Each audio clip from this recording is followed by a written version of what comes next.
So, panoorin po natin. Bibidyo ko po yung video ni Bad.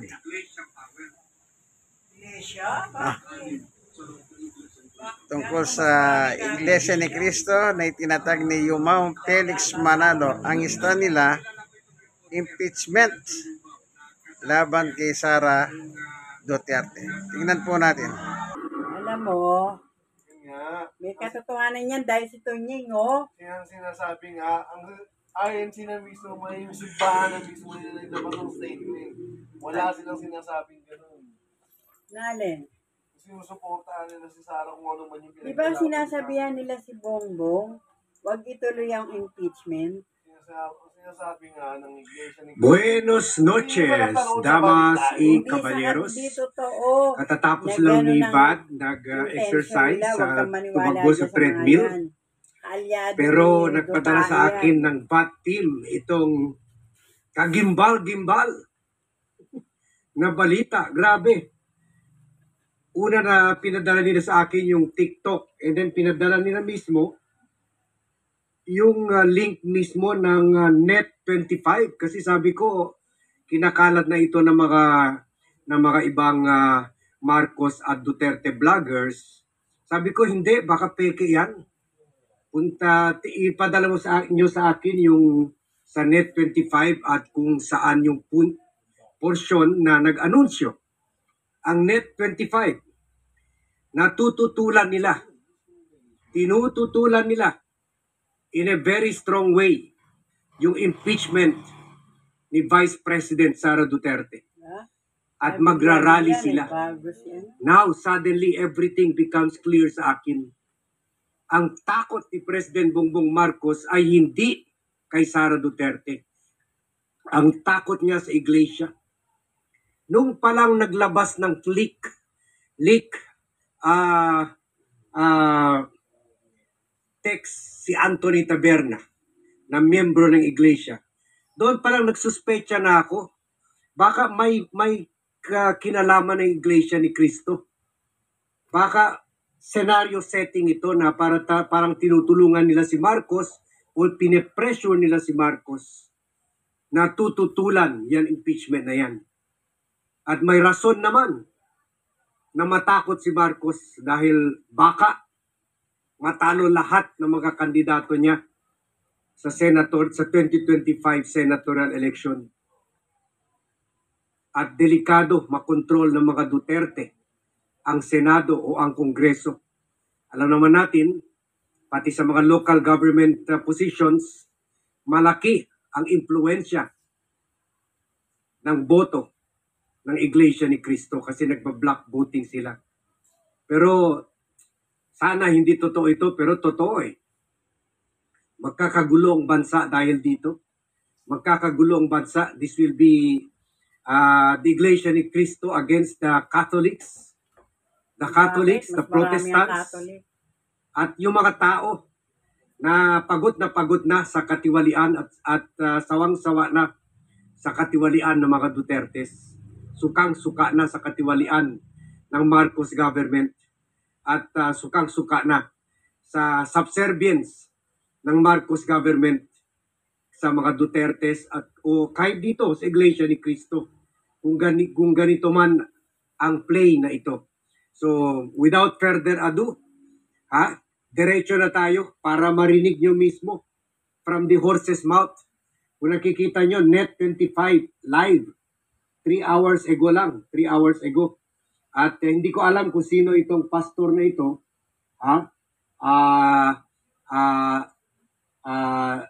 Na nag-broadcast itong program, pero you can check out yung Net25 program na ito.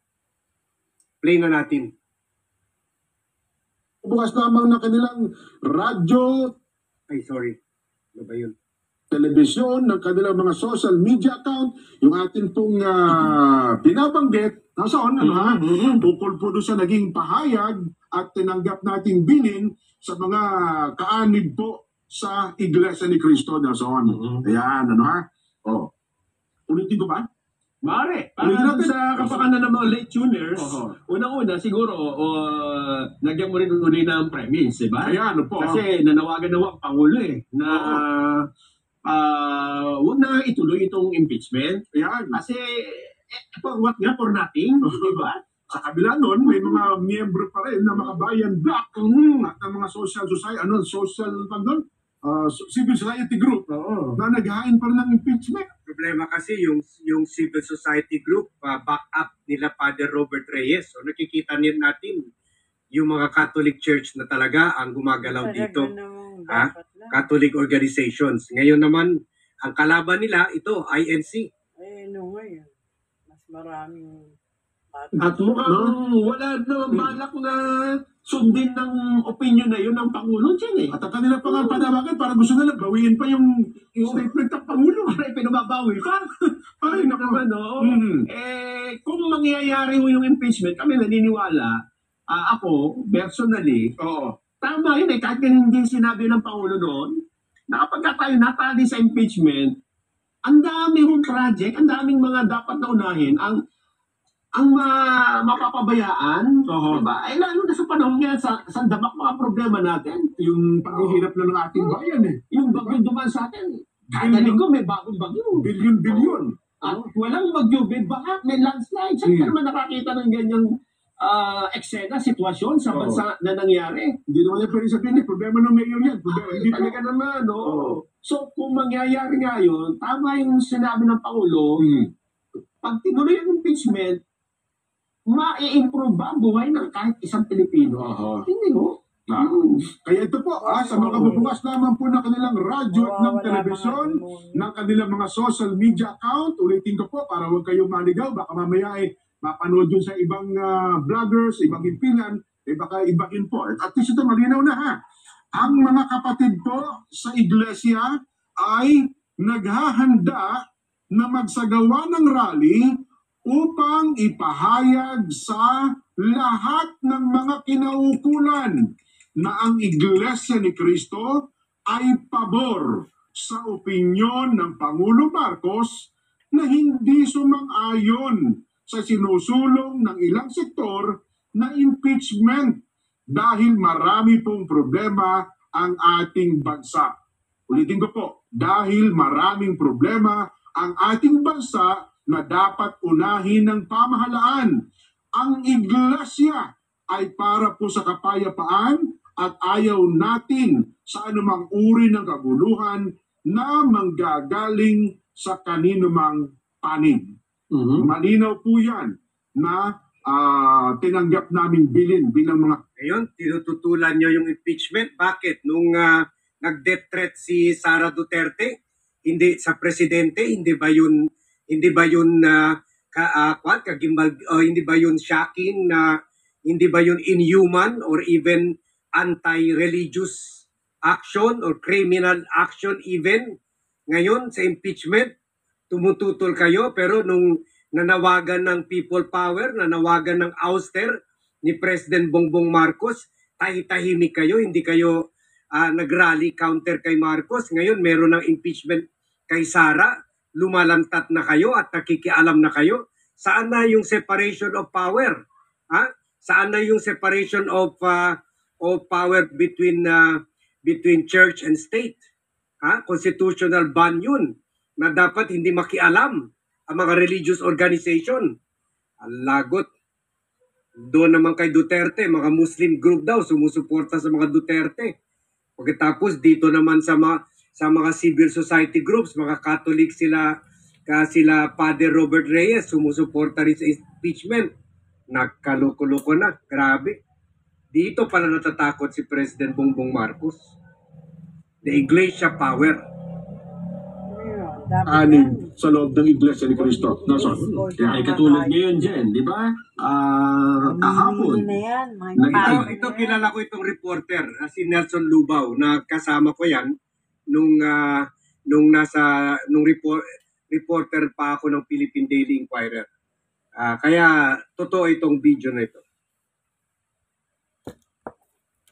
Pruto ang Bulkan Taal. Ako, Bagamat sabi ng PBOX, minor lang yan. Pero may epekto pa rin sa buhay yan ng mga doon nakatira sa malapit eh. oo. Bukod dyan, ito, mga lalawigan ng Negros Saway Occidental. Diyos, si At Duterte. Bakit? Yung Sara pa rin. nakawan ni Sara ng 7 billion cash advances, yung ninakawan niya tayo ng 733 million confidential funds, yung ninakawan niya tayo sa multi-billion or 80 billion overpriced computer sa DepEd, nung nilakawan niya tayo ng 2.7 billion sa confidential funds niya as mayor, nung pinatay ni Duterte na 30,000 katao, kasama na yung mga membro ng Iglesia ni Cristo, nung iniwan tayo ni Duterte ng 13 trillion ng tatay ni Sara, nung pumutok yung drug smuggle 6.5 billion drug smuggling controversy nila Pulong Duterte at ni Mans Carpio, hindi pumiyok ang Iglesia ni Cristo, hindi nagsalita ang Iglesia ni Cristo, hindi tinutulan ang Iglesia ni Cristo, hindi nagrally ang Iglesia ni Cristo. Nung pumutok yung issue ng Parmali, tahimik ang Iglesia ni Cristo. Nung pumutok yung issue ng 15 billion PhilHealth scam, tahimik ang Iglesia ni Cristo. Nung pumutok yung issue ng katiwalian sa COVID period, tahimik ang Iglesia ni Cristo. Ngayon, ma-impeach na si Sara. Ngayon, lumantad ang Iglesia ni Cristo. What kind of religion is Iglesia ni Cristo? Demonyo. To protect a criminal, a murderer, mass murderer. Kaya nga may kaso sa International Criminal Court for crime against humanity. At inamin na mismo ni Duterte sa Senate and congressional hearings. And yet, andito sila. Sila na mag-people power. Mag-people power na rin tayo. Mag-people power na rin mga protestante, mga katoliko, laban sa Iglesia ni Cristo. Tuloy. Oriental. Oh, May babala ang NDRRMC. Kalalabas lang ngayon, ha? ngayon lang yan. Maging alerto. Naku po. Lahat ay pagpatak ng abo na ibinuga po ng Bulkang Kanlaon patungong Kailangan naman yan. Timog Kanluran dakong alas 4:12 ng hapon. Nagbuga mo ng hindi ba kayo nagtataka? Pati mo yung mga bulkan natin nagagalit sa mga pangyayari ngayon. Nangingiti ako pero naasar ako. Diba? Takot kayo sa volkan ng mga sambayanan Pilipino.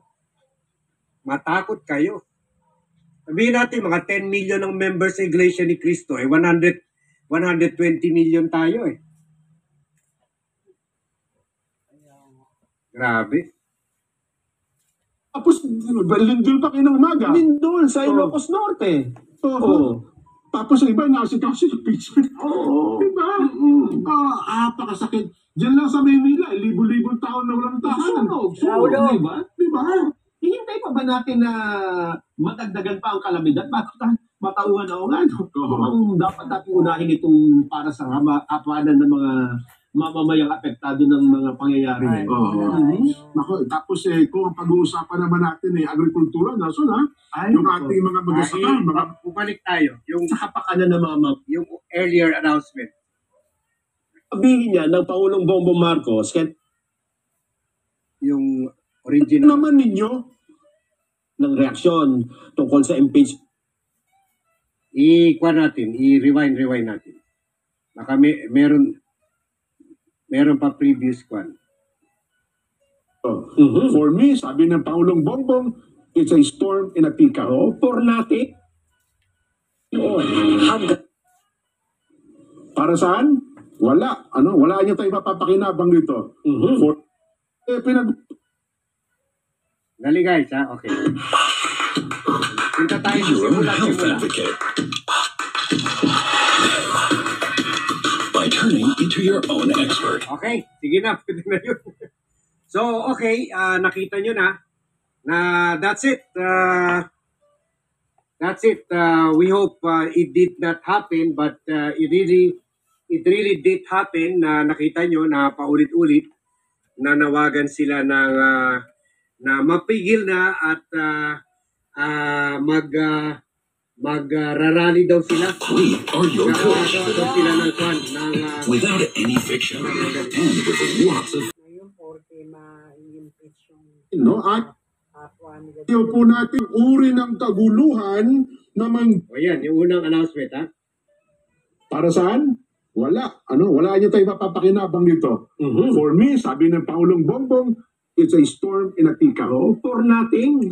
None of this will help improve a single Filipino life. Eh, nagkakibag-aksaya ng panahon, hindi ba? Kaya, ito na po. Kami po ni Nelson tumanggap po ng bilin bilang mga kaanib po sa Iglesia ni Cristo at sa atin mga kababayan. Dahil po dyan, mga kababayan at mga kapatid sa Iglesia, ang mga kapatid po sa Iglesia ay naghahanda, Nelson. Ulitin ko po ang mga kapatid po sa Iglesia ay naghahanda na magsagawa po ng rally. Magsagawa po ng rally upang ipahayag sa lahat ng mga kinauukulan na ang Iglesia ni Cristo ay pabor. Pabor po sa opinyon ng Pangulong Bongbong Marcos na hindi sumang-ayon sa sinusulong ng ilang sektor na impeachment. Yung sektor. Dahil maraming problema ang ating bansa na dapat pong unahin ng ating pamahalaan. Ang Iglesia ni Cristo po ay para sa kapayapaan. Ayaw namin, ayaw po natin sa anumang uri ng kaguluhan na manggagaling sa kanino mang panig. Ngayon pa lamang po, mga kababayan, ay nag-oorganisa na po ang mga lokal sa buong iglesia para magkaroon ng mga malalaking pagtitipon. Nason, para ipakita Yan na. Papakita na sila ng Iglesia Power para i-pressure si Bongbong Marcos. Yan ng Iglesia Power. Kung mga Katoliko nag-launch ng sila Cardinal Sin, the late Cardinal Sin, nag-launch ng 1986 People Power. Ngayon, makikita naman natin 2024 Iglesia Power. Ayan na. Kaya pala takot na takot si President Bongbong Marcos. Ang question, pababayaan ba natin ito? Pababayaan ba natin na may isang religious organization Wala mo. mandidikta sa presidente? Kaya nga. Mag-ingay na kayo dito muna sa social media. I-share nyo itong vlog at ilagay nyo sa mga caption na hindi pwede ganito. Ipakita rin natin yung power natin. Mauna muna sa social media na tayo, we want impeachment at ayaw natin may makialam na isang religious organization dito sa impeachment na ito. Grabe. Nanghimasok talaga sa affairs ng gobyerno. Iglesia Power. Ipahayag, ito pong binabanggit namin na pabor kami sa opinyon ng Pangulong Bongbong Marcos na no to impeachment.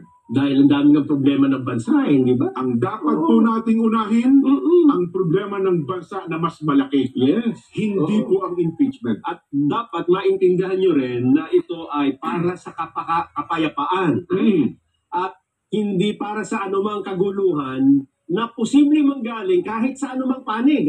Tama. Dapat yun ang maintindihan natin. Wala tayong pinapanigan, kundi yung pagkakaisa. At Nelson Lubao, may pinapanigan ka, brother, kapatid. Ganyan tawag namin sa media. One media to another, kapatid. Parang kwan kami kasi yan, parang brotherhood, sisterhood sa media. May pinapanigan kayo, kapatid. Siyempre, ang magiginabang dito, mga Duterte, si Sara Duterte. So, hindi kayo pwede sabihin na, kung neutral kayo, sabihin nyo na lang na, sige, ituloy yan para malaman natin ang katotohanan. Anyway, kung inosente si Sara, hindi siya matanggal dahil mahina ang mga prueba sa kanya. Pero kung sapat ang batayan, dapat siya matanggal. Yun ang neutral. Kayo hindi. Wala pa nga impeachment, pinipigil nyo na. So, pinapaboran nyo si Sara. Ay, kapatid, ano ba yan? Kapayapaan ng bansa. Well, opo. Dito naman kasi sa sitwasyon nakikita, ako, ito sariling opinion ko na ito, ay meron talaga mga tao kasi. May motibo eh. Parang ayaw nilang makita, malungkot sila, na makita ang bansa ay nagkakaisa eh. Di ba? Pag nakita nila nagkakaisa ang bansa at Saan nagkakaisa? Sa katiwalian? Wala kaming hindi kami kasama sa 733 million, ha? Hindi kami kasama, hindi namin kilala si Mary Grace Piatos, hindi namin kilala si Kokoy Villamin. Kayo siguro, baka nakinabang kayo sa nakaw ni Sara. Baka yung mga Manalo nakinabang sa nakaw ni Sara. Kami wala, ha? sumusulong, humaharap sa problema, parang ang tawag doon, parang ginigiyagi sa puso nila. Ayaw ko makita ito. Eh, hindi po, kami ni Nelson. Naku, gusto namin makita ang ating bansa ay nagkakaisa. Di ba? Hinaharap po ang mas malaking problema. Hindi po itong impeachment. Totoo yan. Yan. Para magkaroon na rin tayo ng pagkakataon na harapin talaga. Ano ang problema ng bansa natin? Hindi ba? Ayan. Kung araw-araw kayo na sumusubaybay dito, kabisado nyo na. Hindi po ba? Na number one, ang mahal ng bilihin. Bagsak ang ating agrikultura. At ang solusyon natin, importasyon ng importasyon. Yung mga ibang issue, hindi kayo nakialam. Yung in-expose ni Risa Ontiveros, yung 100 billion na bago pa lang yung Marcos administration, in-expose na ni Risa Ontiveros yung 100 billion na importation ng smuggling ng sugar. State-sponsored smuggling ng sugar na ang company ay namumuno o Vice President, yung kapatid ni First Lady Lisa Araneta Marcos na si ano pang pangalan nun, na Martin Araneta. Hindi nga kayo pumiyok, wala nga kayo sinabi ngayon na puro kwan na kayo, puro concern na kayo sa problema ng bayan. Hindi nga kayo nag-ingay nung in-expose ni Ontiveros yung 100 billion na sugar smuggling, yung bago pa lang yung Marcos administration. At yung tinanggal, yung kwanyo, yung inakusahan pa nga, I believe si Vic Rodriguez, miyembro ng Iglesia ni Cristo, na inakusahan pa nga, tinanggal ni Marcos dahil binebenta daw yung mga cabinet positions for 100 million or 50 to 100 million per position. Kung ma-appoint ka sa cabinet, or kung meron ka, magbayad ka sa kanya ng 100 million, ma-appoint ka na sa maggawin ka na head ng isang cabinet position o isang kabinete. Hindi nga kayo, wala nga kayo, tahimik nyo nga noon. Nung in-expose yung isang, parang galit na sila kay Marcos, nakita ko na ito, ganito nakikita ko play. Si Anthony Taberna ay PR ni First Lady.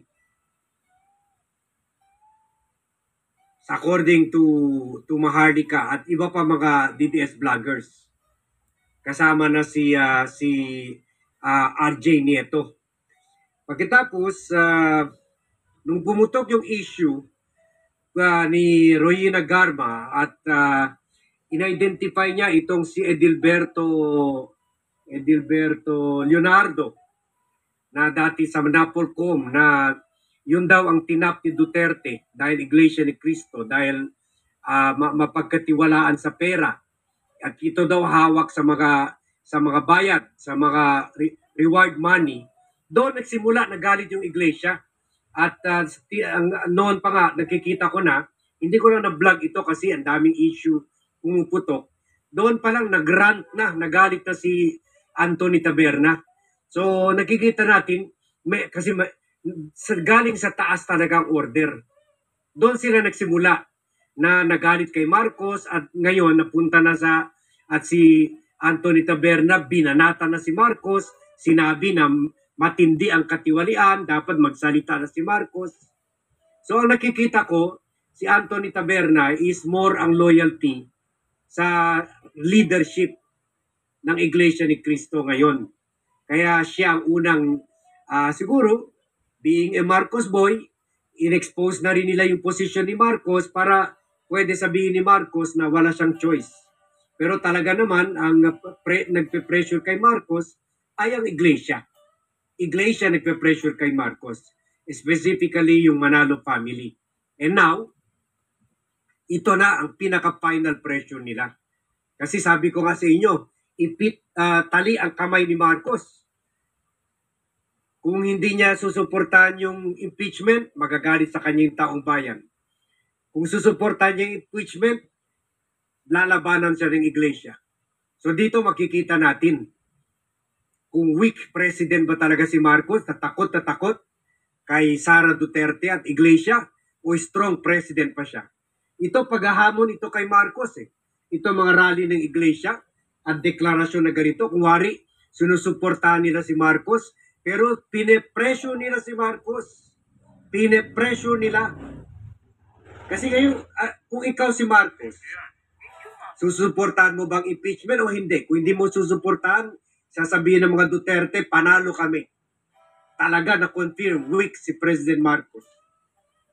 Kung hindi mo rin susuportahan, eto, Iglesia naman ang ipe-pressure sa'yo. So tingnan natin in the coming days, kung saan ba si Marcos? Sa taong bayan ba siya? Sa sinusuporta ba niya yung rule of law? O rule of the Iglesia? Rule of the Manalos? O rule of criminality? O rule of the Dutertes? Tingnan natin. So for now, hanggang dito lang muna tayo. I have done my part. Kayo na ang gawin yung part nyo by sharing this vlog, by liking this vlog para mapunta tayo sa inbox na mga mga kapatid natin sa iglesia na alam namin, tali rin ang kamay nyo, pero dapat tutulan nyo rin ito. Tutulan nyo rin kung may konsensya pa kayo at pagmamahal sa bayan. So hanggang dito lang tayo. I have done my part. You do your part by making noise in social media, sharing this vlog, and telling your friends. Mag-ingay tayo, ipakita natin kay Marcos na kung 10 million ang iglesia, 110 million Filipinos out of the 120 million Filipinos support the impeachment.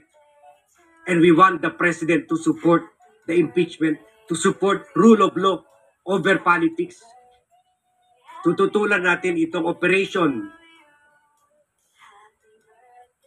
Hindi God save the Queen, kundi the Iglesia save the Queen.